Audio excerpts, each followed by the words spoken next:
안녕하세요 여러분. 오늘의 흥미로운 기사 내용은 칩 대기업 TSMC와 삼성, 중동 거대 공장 건설 논의, 그리고 모스크바의 차정 리뷰 억제력 게임에서 패배하다에 관한 것입니다. 우선 좋아요 버튼을 누르고 채널 구독 및 알림 설정도 잊지 마세요. 여러분의 관심과 지지가 저희에게 큰 힘이 됩니다. 첫 영상은 월스트리트 저널에서 다룬 최신 기술 뉴스에 대해 이야기하려고 합니다. 오늘 소개할 내용은 칩 대기업 TSMC와 삼성이 아랍에미리트에서 대규모 공장 건설을 논의 중이라는 기사입니다. 이 프로젝트는 인공지능 AI 산업의 핵심이 될 수 있는 중요한 움직임으로 중동에서의 기술 발전과 관련된 중요한 이슈이기 때문에 주목할 만합니다. 월스트리트 저널의 기사를 바탕으로 간단하고 이해하기 쉽게 설명해 드릴게요. 먼저 TSMC와 삼성은 반도체 제조업계에서 세계적인 리더입니다. TSMC는 대만을 대표하는 회사이고 삼성은 한국을 대표하는 글로벌 기업이죠. 이 두 회사가 UAE에서 거대한 공장 단지를 건설하는 방안을 논의하고 있다는 소식이 전해졌습니다. 이 프로젝트는 1000억 달러 이상의 규모가 될 수 있으며 AI 붐을 지원할 핵심 인프라가 될 수 있을 것으로 예상됩니다. 이 논의는 아직 초기 단계에 있으며 여러 기술적 및 정치적 장애물이 남아있지만 UAE는 이러한 대규모 프로젝트에 매우 적극적입니다. UAE는 자국의 기술 산업을 발전시키기 위해 아부다비의 주권 개발 기관인 무바달라를 중심으로 자금을 조달할 계획입니다. 이 프로젝트는 글로벌 칩 생산을 늘리면서 가격을 낮추는 데 도움을 줄 수 있다는 전망이 나오고 있습니다.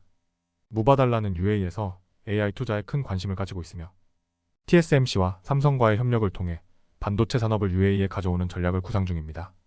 그러나 UAE에서 반도체 제조에 필요한 초정밀 물과 같은 기술적 문제가 해결되어야 하며 반도체 제조 공급망이 거의 없는 UAE에서 필요한 인재와 자원을 확보하는 것도 도전 과제가 될 것입니다.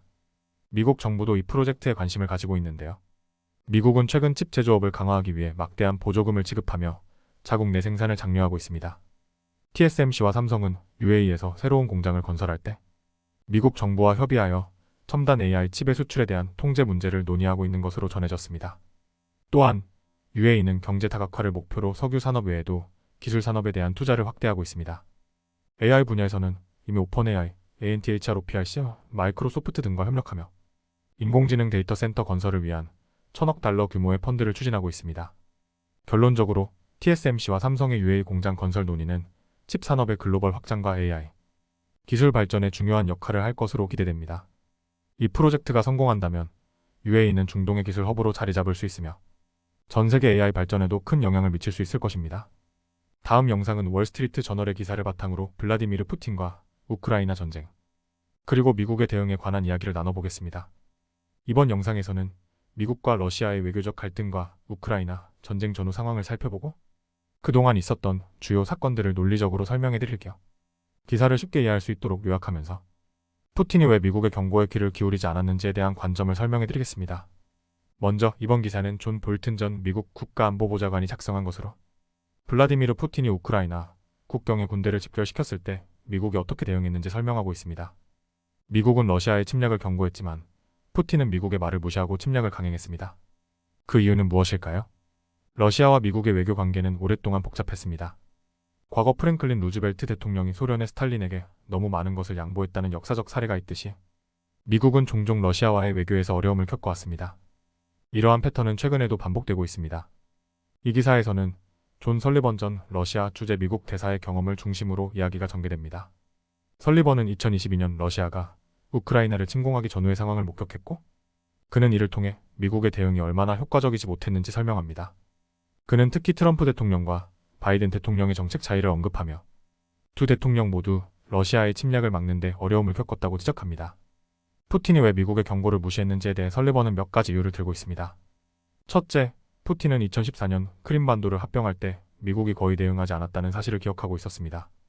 둘째, 2021년 아프가니스탄에서 미국이 혼란스럽게 철수하는 모습을 보면서 푸틴은 미국이 우크라이나에 강력하게 대응하지 않을 것이라고 확신했습니다.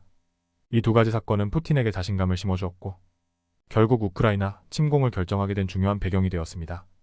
러시아의 우크라이나 침공 직전에 미국은 CIA 국장 빌버스를 푸틴에게 보내 경고를 전달했습니다. 하지만 푸틴은 2014년과 2021년의 미국 대응을 근거로 이번에도 미국이 강력한 대응을 하지 않을 것이라고 판단했습니다.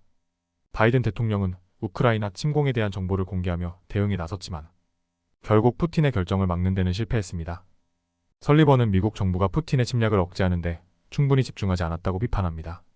특히 우크라이나에 대한 바이든 행정부의 초기 대응이 미흡했으며 이로 인해 러시아가 더욱 공격적으로 나올 수 있었다는 점을 지적합니다.